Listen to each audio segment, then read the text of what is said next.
Some of us might be a experienced expert developer,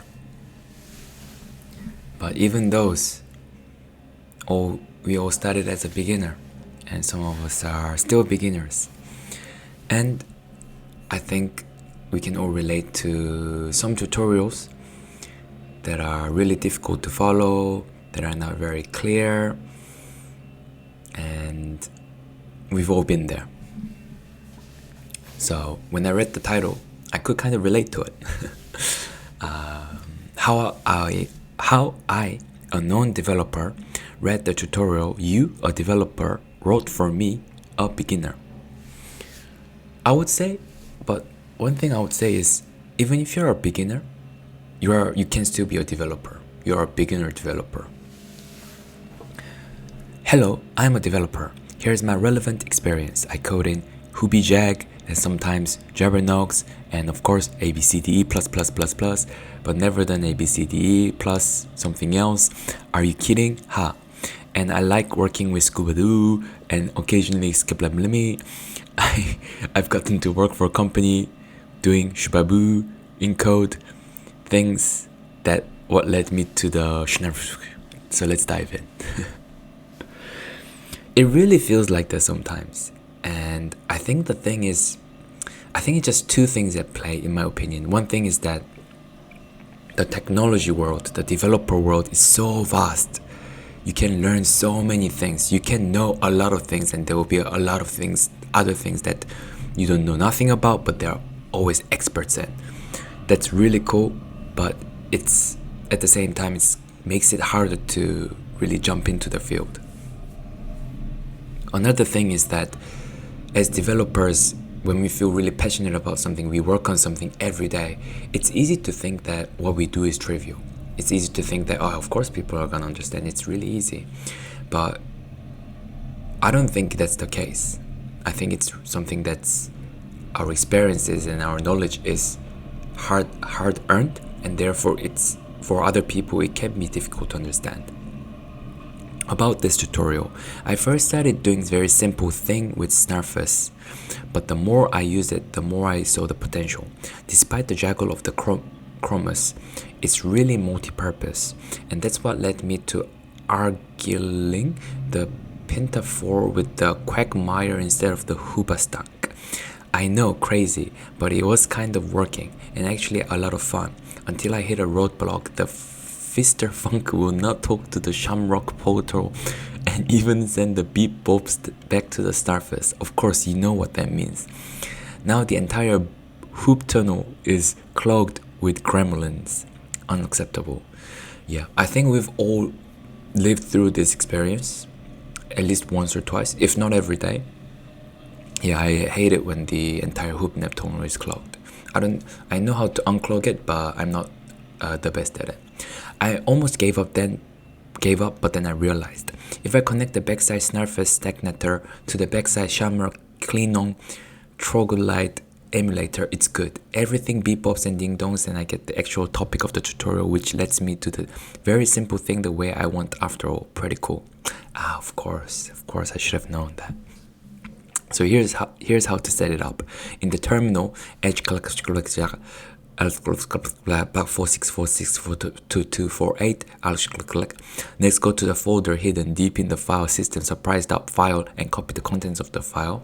Of course, it's one of those files folder that I go to almost every day. I'm there right now actually. If it's not there, it might be in library,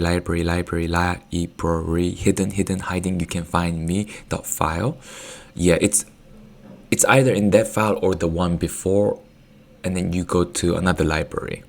Now go back to the terminal and paste the file contents, then type in this command, which is a quite trivial terminal command that everyone should know. And number 4, boop.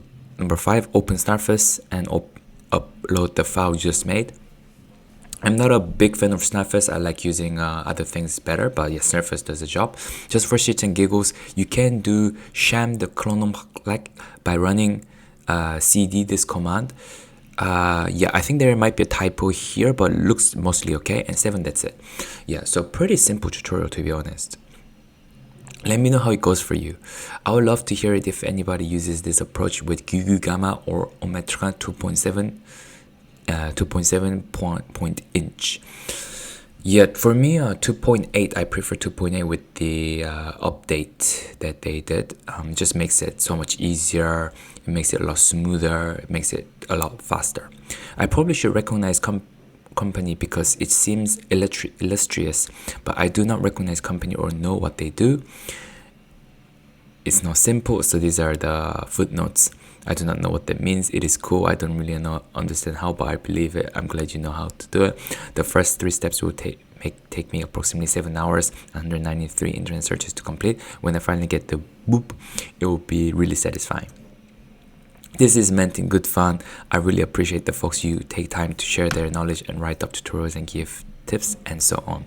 And I think another thing that makes it difficult for this kind of tutorials is that each computer is different, each operating system is different, and how it's set up is different, and that can affect the tutorial.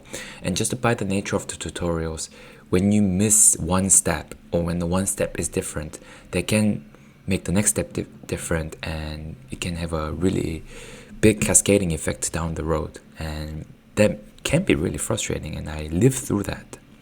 And it's not, of course, the author's fault normally, or it's not the follower's fault. It's just the nature of the things there can be a lot of curveballs, I think. And I think video tutorials help a lot, because from there you can see that, okay, you can make sure that something is different and you can focus on that. But when it's written, sometimes maybe I'm not looking at the right places, and they can get quite difficult. I think ChatGPT helps with this a lot, and I think that's one of the good things about using AI in learning.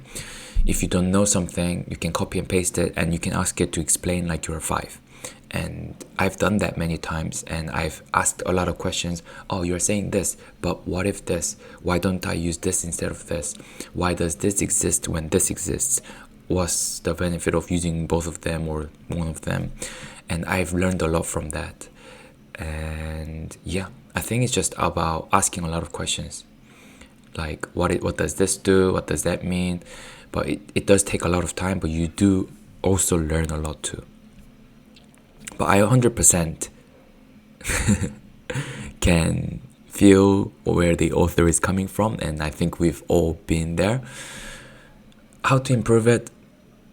I think maybe as developers, maybe we can all improve in writing something that is more beginner friendly, because I do feel that that is quite a recurring theme with developers. And I come from the math background, and it's even worse in math background too, because you assume so much knowledge that I feel like that shouldn't be assumed. And yeah, I think this is something that we can all improve on. Having said that though, trying to follow a tutorial that is quite hard to follow and you successfully do it at the end is very fulfilling, and you do learn a lot from it too. So yeah, something to experience for sure, but yeah, we can also try to make the experience better when we write things. But yeah, in any case, like the author said, I have a lot of respect for people that make tutorial content, that make open source content, that make good documents, and those are super, super, super valuable. And yeah, I think it's something that we can always work on to be even better than we are already. And I think this goes with the same with reading things, that we can always get better habits. We can do better. I think with these days, with shorter attention span, reading gets harder and harder. And I think just doing that, making a habit out of that, is super valuable.